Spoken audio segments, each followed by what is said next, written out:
Radio Kantipur, radio राष्ट्रको।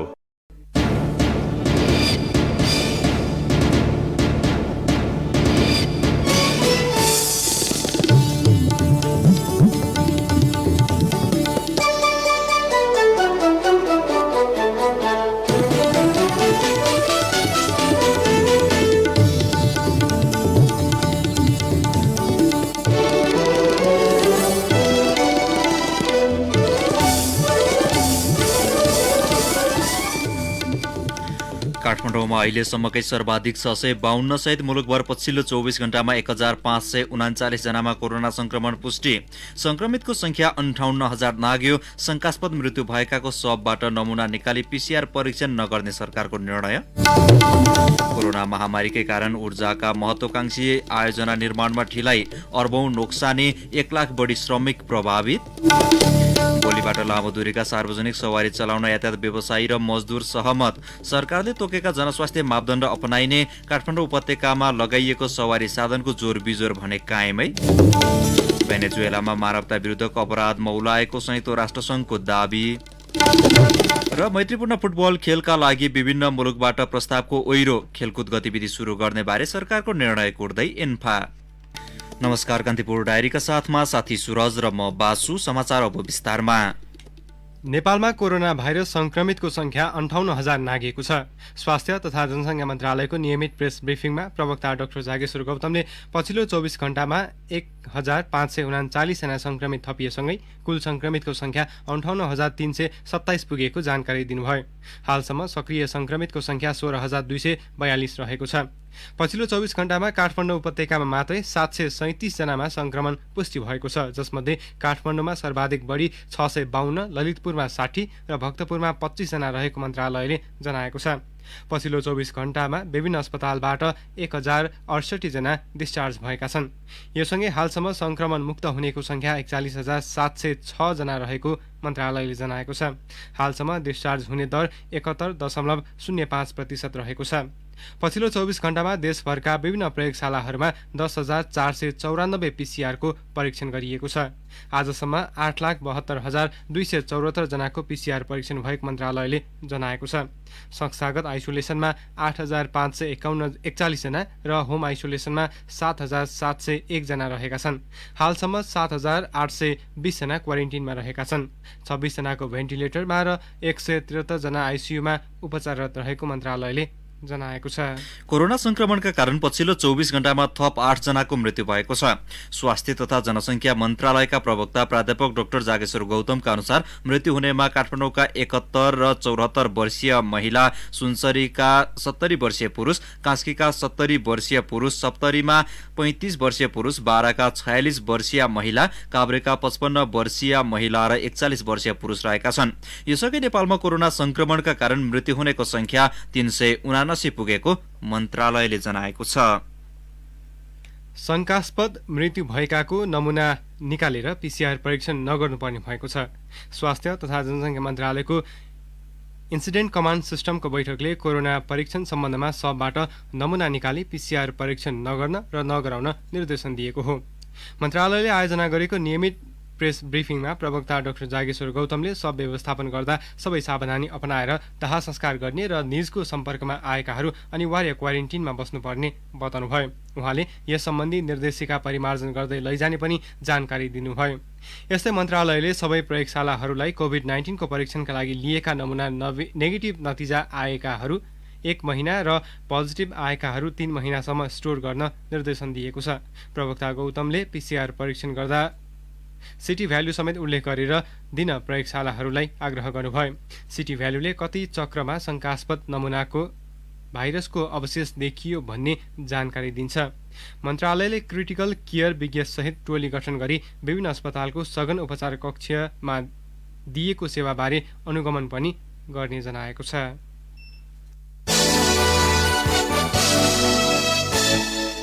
कान्तिपुर डायरीमा अब कान्तिपुर सविस्तार। कान्तिपुर सविस्तार। कोभिड-19ले मुलुकको ऊर्जा क्षेत्रलाई पनि नराम्ररी गाँजेको छ। असार मसान्तसम्म सक्ने लक्ष्य राखिएका आयोजनाहरू निर्माणमा भएको ढिलाइले कम्तीमा 7 अर्ब रुपियाँ नोक्सानी भएको ऊर्जा जलस्रोत तथा सिंचाई मन्त्रालयको प्रारम्भिक आकलन छ। यस्तै प्रत्यक्ष अप्रत्यक्ष गरी 1,25,000 श्रमिकले रोजगारी गुमाएका छन्। सँगै आगामी 2 वर्षभित्रमा मुलुकभर विद्युतीकरण गरिसक्ने सरकारी लक्ष्य समेत प्रभावित हुने देखिएको छ।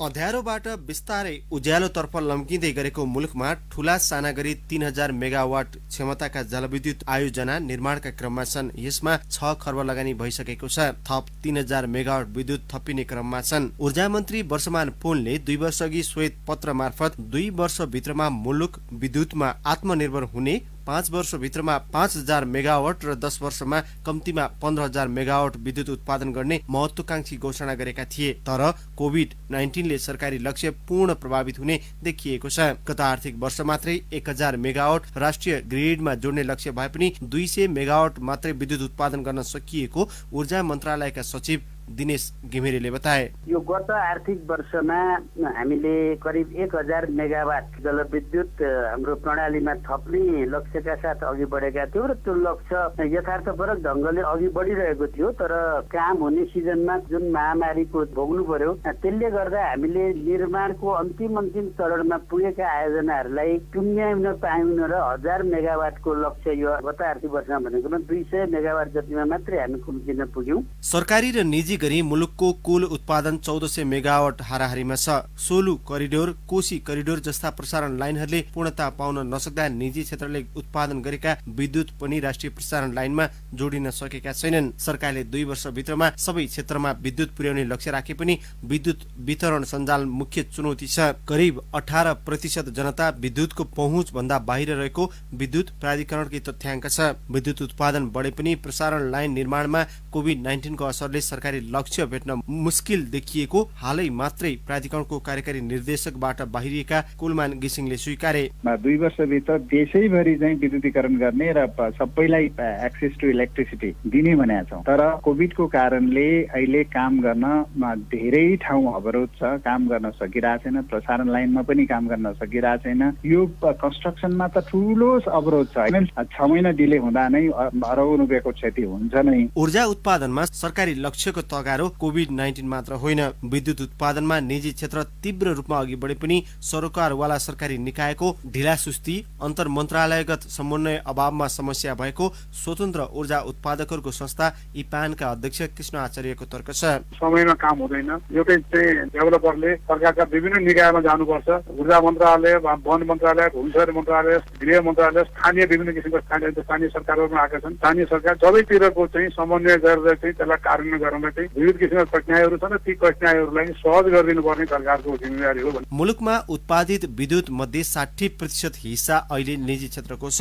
कोभिड-19ले ऊर्जा क्षेत्रमा नकारात्मक प्रभाव पारे पनि विद्युतमा आत्मनिर्भर हुनेमा शंका नरहेको तर खपत बढाउने मुख्य चुनौती रहेको इपानका पूर्व अध्यक्ष शैलेन्द्र गुरागाईको भनाइ छ।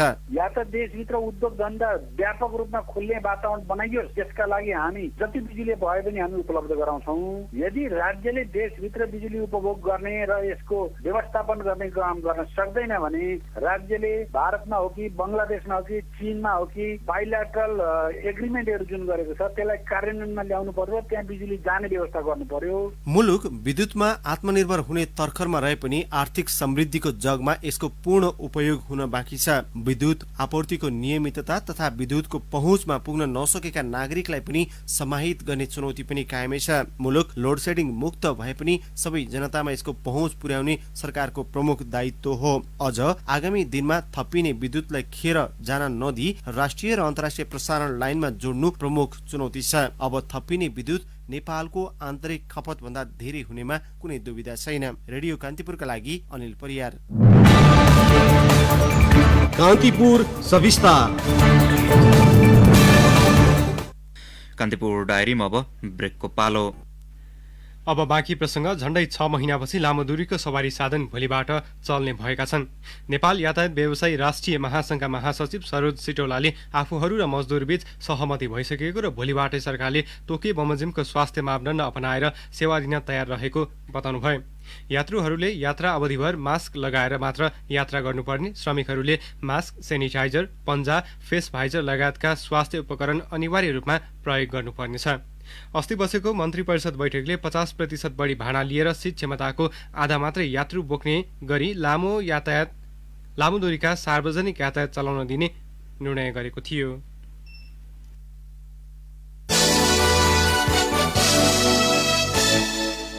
उपत्यकाका जिल्ला प्रशासन कार्यालयहरूले होटल तथा रेस्टुरेन्ट सञ्चालनमा लगाएको रोक भोलिबाट हटाइएको छ।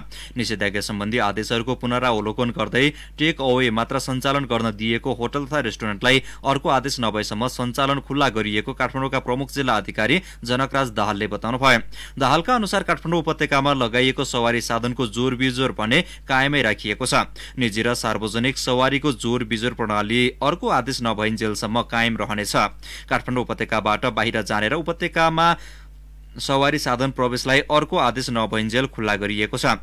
उपत्यकाका तीनै जिल्लाका प्रजीयले गृह सचिव महेश्वर नेउपानेसँगको छलफलपछि यस्तो निर्णय गरेका हुन्। काठमाडौँ जिल्ला प्रशासनले निषेध गरिएकाहरूका गतिविधिबारे सूचना प्रकाशित गरेको छ। सैलुन तथा ब्युटी पार्लर, सिनेमा हल र जिम, पब र स्पा भने खोल्न पाइने छैन। यस्तै शैक्षिक संस्था, सभा समारोह, पार्टी तथा विरोध र्याली र सभामा लगाइएको रोक पनि कायमै राखिएको छ। चाडपर्व नजिकिएसँगै निषेधाज्ञामा लचकता अपनाइएको प्रशासन स्रोतले बताएको छ। मुलुकमा नयाँ संविधान जारी भएको आधा दशक हुनै आँटेको छ। आफ्नै हातले संविधान लेखेको भनेर जस लिने जनता आफैले चुनेर पठाएका प्रतिनिधि र सरकारको काम कारबाहीबाट आजित छन्। जनचाहना एकातिर र सरकारी निर्णय अर्कोतिर भएपछि नागरिक वाक्क दिक्क हुनु स्वाभाविकै हो।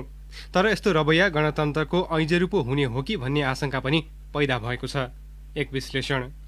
संयोग कस्तो पर्यो भने एउटै मान्छेले कति फरक पार्न सक्छ भन्ने उदाहरण बनेका कुलमान घिसिङको बहिर्गमन र हालसालै अर्थ तथा संचार मन्त्रीबाट राजीनामा दिएका युवराज खतिवड़ाको बालुवाटार प्रवेशको निर्णय सार्वजनिक एकै दिन भयो। दुवै व्यक्ति कसै न कसैलाई नभई नहुने, कुलमान जनताका प्यारा र युवराज प्रधानमन्त्रीका सायद कमजोरी। भौतिकवादले कुनै पनि चीज वस्तु निर्विकल्प हुन्न भन्छ, तर आफूलाई भौतिकवादी भन्नेहरू भक्तहरूलाई कुनै पनि पदका लागि सुयोग्य र निर्विकल्प देख्छन् भन्ने मान्यता पछिल्लो समय सरकार स्वयंले स्थापित गर्न थालेको छ।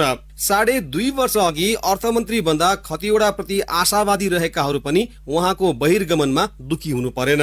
अल्मलिएको अर्थतन्त्रलाई कमान्ड गर्न नसकेको अपजस मात्रै होइन, शास्त्रीय ज्ञानले मात्रै मुलुकको अर्थतन्त्रले स्पष्ट कार्यदिशा समेत दिन सक्दैन भन्ने लिगेसी खतिवड़ाले स्थापित गर्नुभयो। तैपनि उहाँको अनुपस्थितिले सरकार चल्न नसक्ने जस्तो गरी प्रधानमन्त्रीका विशेष आर्थिक सल्लाहकारकै रूपमा भए पनि शक्तिमा स्थापित गर्ने काम भएको छ। अर्कोतिर उज्यालो नेपालको सपनालाई साकार पार्ने कुलमान जनताको चाहनाका बावजुद दोस्रो कार्यकालका लागि योग्य ठहरिनु भएन। राम्रो हेर्ने कि हाम्रो भन्नेमा सरकारले आँखा चिम्लिएरै हाम्रो रोज्यो। विधि प्रक्रियाहरूले कुलमानको पुनर्नियुक्तिमा बाधा पर्ने भए पनि त्यसबारे कुनै जानकारी नगराई सामाजिक सञ्जालले नियुक्त गरेको कुलमान बारे सरकारलाई थाहा हुन्न भन्ने टर्रो जवाफ सरकारका प्रवक्ताले दिए। यसले जनभावनामा कुठाराघात गर्यो। हुन त प्रतिनिधि सभा निर्वाचनमा पराजित नेकपाका उपाध्यक्ष वामदेव गौतमलाई राष्ट्रिय सभामा सिफारिस गर्ने निर्णय गरेर सरकारले जनभावना र जनमतको हुर्मत त लिइसकेकै थियो।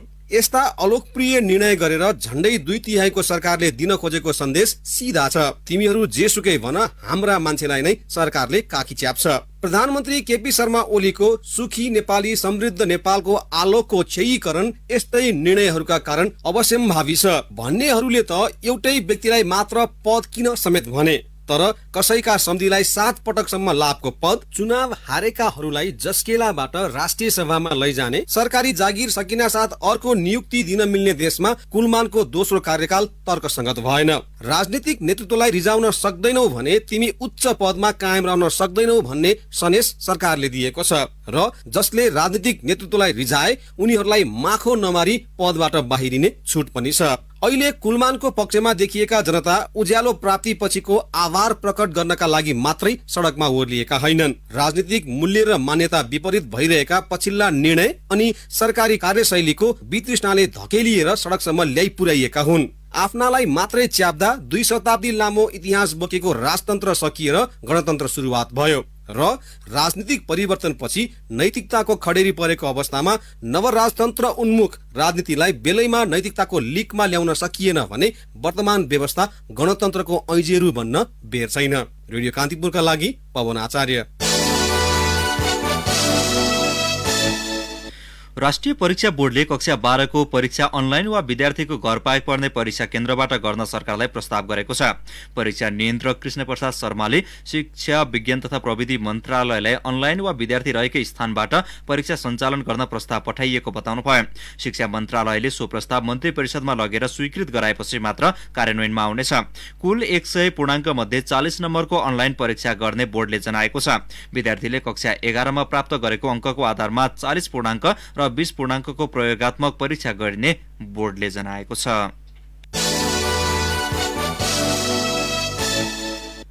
पूर्व प्रधान न्यायाधीश अनिरुद्ध प्रसाद सिंहको निधनमा भोलि एक दिन मुलुकभरका अदालत शोक विधाका रूपमा बन्द हुने भएका छन्। सर्वोच्च अदालतको आज बसेको आकस्मिक पूर्ण बैठकले सिंहको निधनप्रति दुःख व्यक्त गर्दै सर्वोच्च अदालत सहित मुलुकभरका उच्च अदालत, जिल्ला अदालत, विशेष अदालत र न्यायाधिकरणहरू भोलि शोक विधाका रूपमा बन्द गर्ने निर्णय गरेको हो। बैठकपछि जारी विज्ञप्तिमा सिंहको निधनबाट राष्ट्रले एउटा सच्चा राष्ट्रप्रेमी र न्यायिक व्यक्तित्व गुमाएको उल्लेख छ। उहाँकै कार्यकालमा सुरु भएको नेपाल कानून पत्रिकाको प्रकाशनले आजसम्म पनि निरन्तरता पाएको छ। सप्तरीमा 1976 सालमा जन्मिएका सिंहले 37 वर्षकै उमेरमा 2013 साल जेठ 8 गते प्रधान न्यायाधीश नियुक्त भई 2016 साल असार 15 गतेसम्म काम गर्नुभएको थियो। उहाँको हिजो साँझ निधन भएको हो। औषधि व्यवस्था विभागले विभिन्न 4 कम्पनीका गुणस्तरहीन सेनिटाइजरको बिक्री वितरणमा प्रतिबन्ध लगाएको छ। विभागले चीनको गन्झुआओ स्थित ओपाकेल non washing antibacterial solution, Lalitpur स्थित सम्पदा हेल्थ केयरको सासा ह्यान्ड सेनिटाइजर, भारतको आरएल कोर्पको पामा केयर ह्यान्ड सेनिटाइजर र काठमाडौँको श्रीनाथ हर्बलको युनिकेयर ह्यान्ड सेनिटाइजर बिक्री वितरणमा रोक लगाएको हो। बजार अनुगमनका क्रममा ती कम्पनीले उत्पादन गरेका सेनिटाइजर गुणस्तरहीन भएको पाइएकाले प्रतिबन्ध लगाएको विभागले जनाएको छ। सेनिटाइजर उत्पादनको मापदण्ड विपरीत विषाक्त रसायन समावेश भएको र न्यून गुणस्तरको पाइएकाले मानव स्वास्थ्यमा गम्भीर असर पर्ने भन्दै यसको प्रयोग नगर्न सर्वसाधारणलाई विभागले आग्रह समेत गरेको छ। गत शनिबार मात्रै मापदण्ड विपरीत विषाक्त मिथानोल हालेर सेनिटाइजर उत्पादन गरेको भन्दै काठमाडौँका 4 र भक्तपुरको 1 गरी 5 वटा उद्योगलाई विभागले कारबाही गरेको थियो। हिमाल आरोहणका लागि बहराइनका राजकुमार सहित 18 जनाको टोली काठमाडौँ आइपुगेको छ। बहराइन डिफेन्स फोर्समा कार्यरत 15 जना र नेपाल 3 जना बेलायती नागरिक सहितको टोली लिएर आएको चार्टर विमान बिहान करिब 11 बजे काठमाडौँ अवतरण गरेको त्रिभुवन विमानस्थलले जनाएको छ। 2 महिने नेपाल भ्रमणको क्रममा राजकुमारले लोबुचे र मनासनो हिमाल आरोहण गर्ने तालिका रहेको छ। सो टोलीले स्वास्थ्य सम्बन्धी सम्पूर्ण मापदण्ड पूरा गरेर हिमाल आरोहण गर्ने बहराइन स्थित नेपाली दूतावासले जनाएको छ।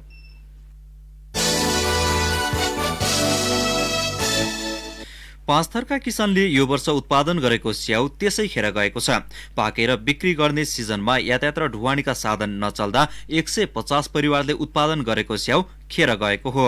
बिक्री नभएपछि घरेलु मदिरा बनाउन र गाई बस्तुलाई खोले पकाएर खुवाउन नै स्थानीय बाध्य भएका छन्। थप विवरणसहित पाँचथर सहकर्मी लक्ष्मी गौतम। स्थानीय किसानले उत्पादन गरेको स्याउको मुख्य बजार सदरमुकाम फिदिम र मेची राजमार्गको पौवा फिदिम क्षेत्रमा पर्ने ससाना बजार नै हुन्। विगतमा केही किसानले इलाम हुँदै झापासम्म पुर्याएर पनि स्याउ बिक्री गर्थे, तर यो वर्ष चैत महिना यता छोटो र लामो दूरीका सवारी र ढुवानीका साधन सञ्चालन नहुँदा उत्पादन खेर गएको स्कुल डाँडाका किसान मान बहादुर मुखियाको गुनासो छ। अब यो पहिला त त्यो गाडी चल्दाखेरि बिक्थ्यो, अहिले ठुलो गाडी नआए, यो नआएपछि बिक्ने कुरो पनि भएन। अब फेरि हाउरी एकतिर त्यही लाग्यो, पानी बढी भइदियो, त्यो भएकाले अहिले चाहिँ बन्द छ। सवारी साधन चल्दा मेची राजमार्ग भएर विभिन्न ठाउँबाट पाँचथर आउने र फर्केर जाने यात्रुले ठूलो परिमाणमा स्याउ खरिद गरेर लैजाने गरेका थिए। यो बाहेक किसान आफैले सदरमुकाम फिदिम, इलाम र झापासम्म पुर्याएर बिक्री गर्ने गरेकोमा यो वर्ष उत्पादनको मुख्य सिजनमै स्थानीय प्रशासन र नगरपालिकाले लकडाउनलाई निरन्तरता दिएकाले बिक्री नै गर्न नपाएको अर्का किसान धन बहादुर गुरुङको भनाइ छ। यहाँ विद्यालयको क्याचमेन्ट एरिया 141 घर छ। 141 घरमा चाहिँ प्रत्येक घरमै छ। धेरै थोरै दियोस् स्याउ हरेकमा छ। उहाँहरूलाई बजारको आवश्यक छ। स्थानीय कान्छी दोकान, स्कुल डाँडा, स्याउ डाँडा र डोजर डाँडामा मात्रै 150 घर परिवारले स्याउ खेती गर्दै आएका छन्। बोटले धान्नै नसक्ने गरी स्याउ फले पनि बिक्री नहुँदा आधा भन्दा धेरै उत्पादन भुइँमै झरेर कुहिएको छ भने उत्पादनको केही अंश मदिरा रक्सी पार्न र सुँगुरलाई खोले पकाउन प्रयोग हुन थालेको छ। डोजर डाँडाका अर्का किसान दुर्गा बहादुर मुखिया, गुल्लो खालको स्याउ दियो भने चाहिँ गाईले अलिक धेरै दुध दिने गर्छ होइन। यो अमिलो खालको दिन चाहिँ दुध घट्ने गर्छ। त्यही भएर अमिलो जति सुँगुरलाई दिने गर्छन् र धेरै छ भने यसो 2-3 दिन लाग्छन्। यसो माछा सर्चा लाएर त्यसपछि ड्रम हालेर रक्सी बनाउँछ। फिदिम क्षेत्रमा 2040 को दशकदेखि स्याउ खेती सुरु भएको हो। विभिन्न 5 प्रजातिका स्याउ फल्ने यस क्षेत्रका किसानले विगत वर्षहरूमा बिक्री बापत प्रति परिवार 1 लाख रुपैयाँसम्म आमदानी गर्दै आएका थिए। रेडियो कान्तिपुरका लागि लक्ष्मी गौतम, स्कुल डाँडा, फिदिम 5 थर। कान्तिपुर डायरीमा पुनः ब्रेकको पालो। अब आर्थिक समाचार। भारतले प्याजको निर्यातमा प्रतिबन्ध लगाएसँगै नेपालमा यसको मूल्य हवात्तै बढेको छ। भारतले निर्यातमा रोक लगाएसँगै नेपालमा व्यापारीहरूले प्याज लुकाएर कृत्रिम अभाव सृजना गरेपछि मूल्य बढेको हो। प्याजको मूल्य अचाकले बढेपछि उद्योग वाणिज्य तथा आपूर्ति मन्त्री लेखराज भट्ट काठमाडौँ महानगरपालिकाको बेग्ला बेग्लै टोलीले बल्खु तरकारी बजारमा अनुगमन गरेका थिए। महानगरपालिका अन्तर्गतको कृषि विभाग प्रमुख हरिबहादुर भण्डारीका अनुसार वाणिज्य आपूर्ति तथा उपभोक्ता संरक्षण विभाग, प्रहरी र उपभोक्ता कर्मी सहितको टोलीले बजार अनुगमनका क्रममा कालोबजारी गर्ने 2 व्यवसायीलाई प्रहरीको जिम्मा लगाएको छ।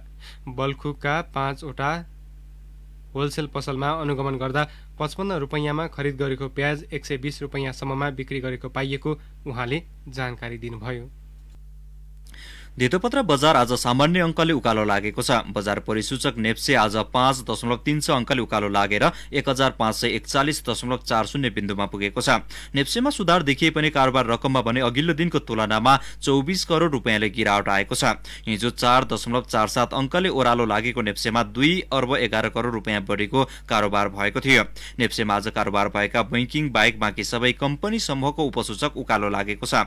सबैभन्दा बढी होटल कम्पनी समूहको उपसूचक 142.81 अङ्कले बढेको छ। नेप्सेमा आज कुल 194 कम्पनीका 30,590 कारोबारबाट 63,90,000 किता शेयर किनबेच भएका छन्, जस अन्तर्गत 1 अर्ब 84 करोड 56 लाख रुपियाँ बराबरको कारोबार भएको नेपाल स्टक एक्सचेन्जले जनाएको छ।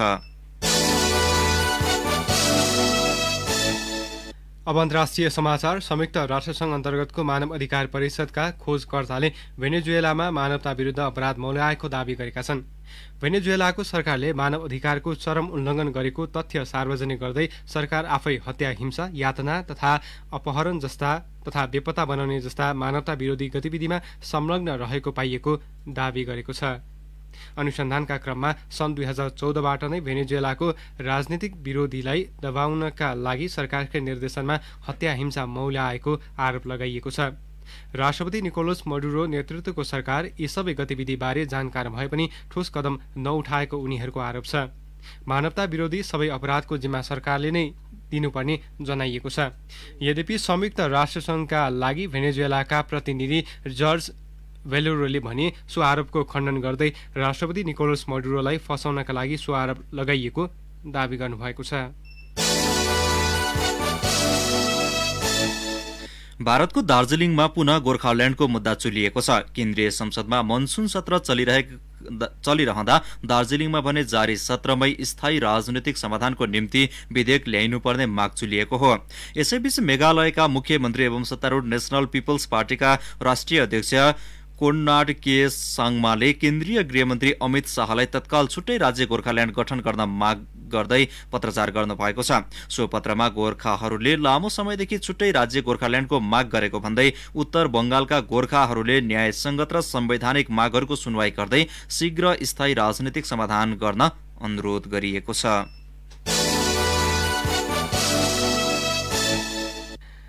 अब खेल समाचार। कोरोना महामारीपछि स्थगित खेलकुद गतिविधि ठप्प भएकै बेला मैत्रीपूर्ण फुटबल खेलका लागि नेपाललाई 3 वटा प्रस्ताव आएको छ।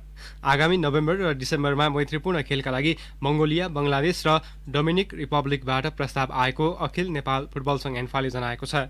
छिमेकी भुटानमै पनि खेलकुदको गतिविधि सुरु हुनै आँट्दा नेपालमा खेलकुद कसरी पुनः सञ्चालन गर्ने भन्ने बारे पर्याप्त छलफल समेत हुन सकेको छैन। युरोपमा त फुटबलको नयाँ सिजन समेत सुरु भइसकेको छ। त्यस्तै टेनिस, क्रिकेट र अन्य खेलहरू समेत सुरु भइसकेका छन्। एन्फा प्रवक्ता किरण राईले विभिन्न देशबाट मैत्रीपूर्ण खेलका लागि प्रस्ताव आए पनि सरकारबाट स्वीकृतिका लागि पर्खेर बसेको बताए। सरकारले खेलकुद गतिविधि सुरु गर्ने बारे कुनै निर्णय नगरेकाले आफूहरूले ती देशलाई जवाफ समेत दिन नसकेको राईको भनाइ छ।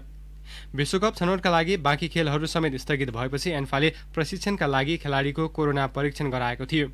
तर निषेधाज्ञा जारी भएपछि सबै खेलाडी घर फर्किएका छन्। 6 महिनासम्म प्रशिक्षण गर्न नपाउँदा खेलाडीको क्षमता र शैलीमा ह्रास आउने भन्दै एन्फाले सुरक्षा सावधानी अपनाएर खेलकुद गतिविधि गर्न दिन सरकारलाई आग्रह गरेको छ। एन्फा अध्यक्ष कर्मा छिरिङ शेर्पाले खेलकुद मन्त्रालय र सरकारवाला निकायलाई धेरै पटक यसबारे अनुरोध गरेको भए पनि जवाफ नआएको बताएका छन्।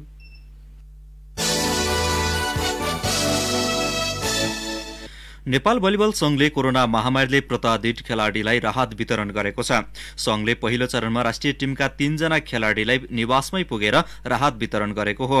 राहत पाउनेमा उषा भण्डारी र सलिना श्रेष्ठ तथा राष्ट्रिय बीच भलिबलका खेलाडी राजु विक छन्। संघकी उपाध्यक्ष समेत रहेकी राहत वितरण समितिकी संयोजक निरोज मास्के र सहसंयोजक मनवीर छन्त्याल महिला खेलाडी द्वयको निवासमै पुगेका थिए। बागलुङमा रहेका राजुलाई बैंक मार्फत राहत रकम प्रदान गरिएको हो। संघले समस्यामा परेका खेलाडी राहत वितरण गर्न उपाध्यक्ष निरोज मास्केको संयोजकत्वमा समिति बनाएको थियो। राष्ट्रिय स्तरमा सबै खेलाडीको तथ्याङ्क संकलन गरेको र अति आवश्यक देखिएकालाई तत्काल राहत उपलब्ध गराइएको मास्केले बताउनु भयो। संकटमा परेका सबै खेलाडीलाई सहयोग गर्ने योजना रहेको उनले सुनाइन्। संघले कोरोना महामारीको झण्डै 6 महिनापछि खेलाडीलाई राहत वितरण गर्ने कार्यक्रम थालेको हो।